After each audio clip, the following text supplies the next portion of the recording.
Buat kalian yang hobi olahraga, pasti sudah familiar dengan yang namanya cedera ACL.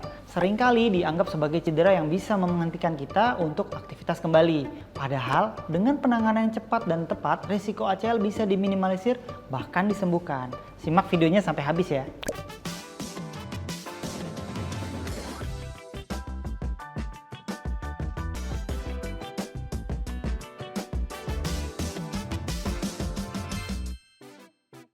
Halo sahabat Silom, saya Dr. Ricky Saleh, spesialis ortopedi dan traumatologi dari Silom Hospital Mampang Orthopedic Center. Pada hari ini kita akan bahas mengenai ACL. Jadi cedera ACL adalah terjadinya robekan pada ligamen atau kita sebut dengan urat yang menghubungkan antara tulang paha atau yang kita sebut dengan femur terhubung dengan tulang tibia.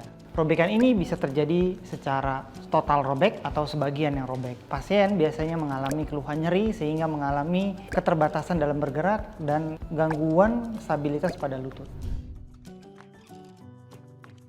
Oke, gerakan apa aja yang bisa menyebabkan terjadinya robekan ACL? Maka kita kembalikan lagi kepada fungsi dari urat ACL ini. Nah, urat ACL ini berfungsi untuk menjaga tulang kering kita tidak bergeser ke depan saat kita melompat dan berjalan atau beraktivitas. Kemudian fungsi keduanya adalah supaya gerakan tulang ini tidak memutar. Sehingga dari dua konsep tersebut, maka penyebab terjadinya cedera adalah sesuatu yang memaksakan pada proses tadi. Misalnya pada saat orang melompat, kemudian landing dengan posisi kaki menekuk, lututnya yang menahan sehingga terjadinya geseran dari tulang kering ke depan.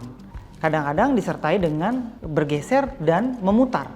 Menurut penelitian sering terjadi pada kasus-kasus low contact injury, artinya seperti tanpa ada benturan gitu. Walaupun tidak memungkiri mungkin terjadi pada kasus-kasus di mana olahraga yang kompetitif kemudian terjadinya benturan. Nah, kalau dikatakan mengenai ACL apakah yang sudah robek total ya? Sebenarnya tidak bisa sembuh karena sudah robek. Cuman kita kembalikan lagi ke kebutuhan atau demand pasien. Misalnya pada orang-orang yang bekerja dan aktivitas sehari-hari, duduk, kemudian tidak ada olahraga yang high impact terhadap lutut. Nah, sebenarnya ya ACL ini tidak perlu langsung dilakukan rekonstruksi atau pengobatan atau disambungkan gitu. Pada sebagian orang ini dianggap sebagai suatu hal ya yang masih bisa ditoleransi. Cuman hanya pada saat-saat tertentu seperti saat melompat atau turun tangga, rasanya seperti tidak stabil pada lutut. Pada orang-orang yang demand-nya tinggi seperti atlet, kemudian orang-orang yang bekerja menggunakan otot lutut dengan besar, nah ini menjadi suatu kebutuhan untuk segera dilakukan rekonstruksi atau pengobatan terhadap ACL tersebut. Pasti yang akan dirasakan pasien yang mengalami cedera ACL pada saat awal adalah nyeri yang sangat hebat, sehingga menyebabkan pasien tidak dapat melanjutkan aktivitasnya. Misalnya kalau lagi main sepak bola, saat terjadi ACL maka pasien tidak akan bisa melanjutkannya. Kemudian umumnya pasien mendengar bunyi pop, seperti bunyi putusnya sesuatu benda seperti itu. Dan pasien akan mengalami nyeri serta bengkak yang cukup besar. Sehingga ketika terjadi robekan pada ACL, robekan juga terjadi pada pembuluh darah dan akhirnya yang kita lihat sebagai lutut yang bengkak seperti itu.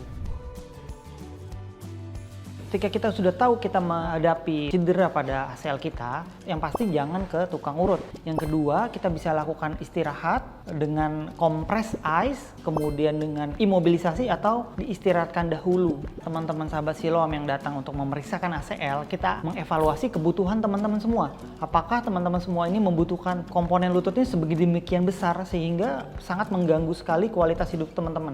Kemudian juga kita akan mengevaluasi proses terjadinya. Itu dilanjutkan dengan pemeriksaan pada tubuh kita. Salah satu pemeriksaan yang paling sensitif adalah pemeriksaan Lachman namanya.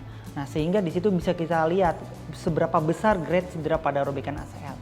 Selain itu ada beberapa pemeriksaan lain seperti anterior drawer, juga dilakukan namanya pivot test untuk menilai rotasi dari fungsi ACL-nya tersebut. Kemudian dilanjutkan seperti ronsen untuk melihat apakah ada cedera lain dan kemudian dilanjutkan dengan pemeriksaan MRI untuk melihat seberapa besar kerobekan urat ACL-nya tersebut.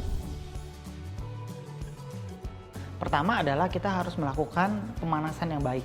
Dengan pemanasan yang baik, urat otot kita menjadi lentur dan bersiap untuk dilakukan olahraga.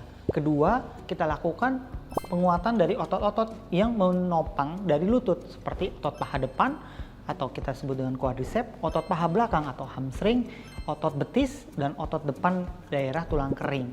Ketika terjadi force berlebihan pada urat ACL, otot tersebut membantu untuk menahan. Kemudian kita bisa juga menggunakan beberapa proteksi-proteksi saat berolahraga. Oke, bagi sahabat Silom yang ingin menjalani pengobatan ACL, baiknya kita memilih rumah sakit yang bisa memberikan end-to-end proses, yaitu di mana rumah sakit itu menyediakan fasilitas dari mulai deteksi, pengobatan, baik yang sifatnya operasi maupun hingga pada rehabilitasi medik. Di mana rumah sakit ini pastinya memiliki dokter-dokter ahli di bidang ortopedi dan traumatologi serta rehabilitasi medik. Nah, sahabat Siloam, cedera ACL bukanlah akhir dari segalanya. Dengan penanganan yang cepat dan tepat, maka cedera ini bisa kita manage dan kita pulihkan kembali. Salam sehat.